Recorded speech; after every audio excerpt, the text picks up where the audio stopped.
দেবদা কি দেশু 7 নিয়ে বিরাট বড় একটা ভুল করে ফেললো?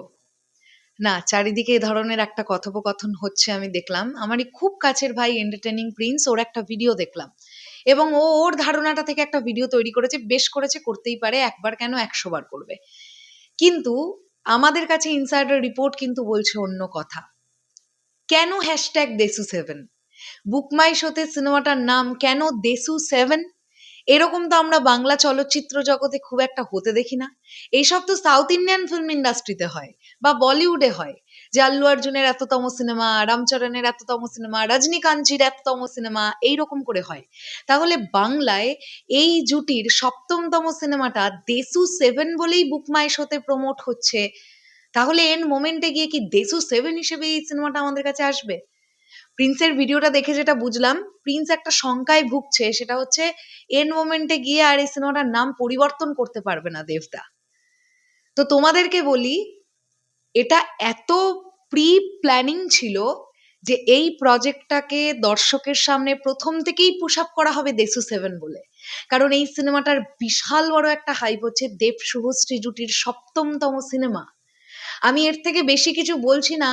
তোমরা যখন নিজেরা দেখবে যে কেন এই সিনেমাটার নাম দেশু7 এবং আসলেই বিষয়টা কি দাঁড়াচ্ছে, তোমরা নিজেরাই হাঁ হয়ে যাবে। আবার একবার বলবে, কি ব্রেন ভাই দেব এন্টারটেনমেন্ট ভেঞ্চার্স এর, কি ব্রেন দেবদার! প্রথম থেকে কিভাবে মানুষের মধ্যে ছোট ছোট ছোট ছোট করে ইনজেক্ট করতে করতে করতে করতে লাস্ট মোমেন্টে এসে বোমাটা ফাটালো। আজকের ক্যালেন্ডারে দাগ দিয়ে রাখো, সময়টা মনে রাখো, জাস্ট মিলিয়ে নিও। যখন ধামাকাটা পাবে তখন বলো, দিদি তুমি ঠিক বলেছিলে। প্রোডাকশন হাউস চমক রাখছে। তোমাদের কি মনে হয় দেশু7 এতগুলো বছর পরে, মানে ১২ বছর পরে তারা আবার একসঙ্গে ক্যামেরার সামনে দাঁড়িয়েছে সিনেমার জন্য, কোনো রকম ধামাকা ছাড়া দেশু7 খুব নর্মালি, খুব ইজিলি আসবে? হয় এটা? এর আগে কোনোদিন কোনো বাংলা সিনেমার ক্ষেত্রে এটা দেখেছো? ১০ মাস আগে বুক মাই শোতে কাতারে কাতারে টিকিট বিক্রি হয়ে গেছে, হাউসফুল হয়ে গেছে, শো শো দেওয়ার ৩ মিনিটের মাথায় প্রথম হাউসফুল, ১০ মাস আগে। তো এই জুটির ক্রেজটা কি, এটা তো টলিউড ইন্ডাস্ট্রি, গোটা টলিউড ইন্ডাস্ট্রি জানে। দাঁড়াও না, বেশি ওয়েট করতে হবে না, আবার একবার বুঝবে এই জুটির ক্রেজ কি। দাদাগিরির ওপেনিং সেরিমনিটা হতে দাও প্রথম এপিসোডটায়। এখন আর বলতে কোনো দ্বিধা নেই, বিকজ চারিদিক থেকে ফুটেজ বেরিয়ে গেছে। শুভশ্রীদি দাদাগিরিতে এসেছিলেন এবং দেবদা এবং শুভশ্রীদির ডেফিনেটলি একটা কনভারসেশন আছে অন স্টেজ।